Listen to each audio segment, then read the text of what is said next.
The Boy and the Cloud. This is the story of a boy whose kite leads him on an extraordinary adventure to a hidden world within the clouds.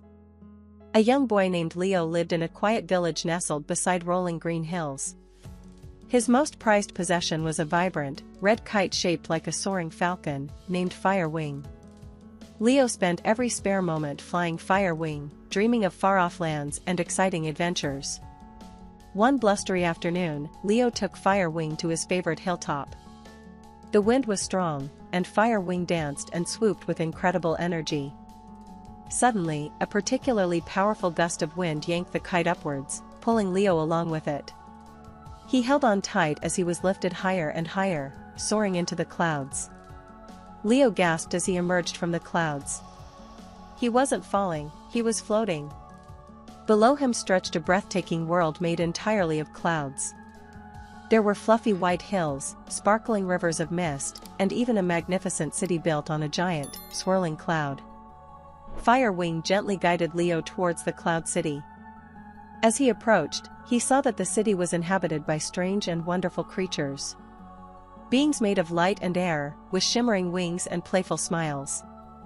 Leo landed softly in the city square and was immediately greeted by a group of the cloud people.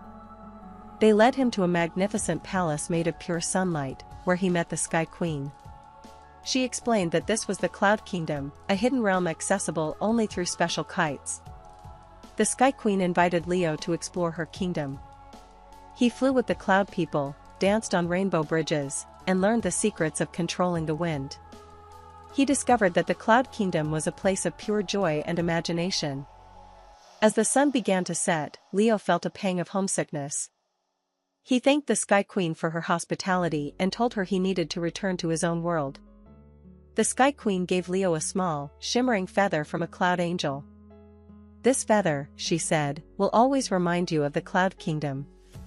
And it will help you find your way back whenever you wish." Leo climbed onto Firewing's back, and the kite carried him back through the clouds. He landed gently on the hilltop just as the stars began to appear. Back in his room, Leo carefully placed the feather on his windowsill.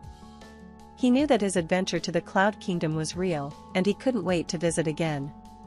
He looked out at the night sky, a smile on his face, knowing that the magic of the clouds was always within reach. If you like the story, then like, subscribe to the channel and press the bell icon. Thank you for watching the video.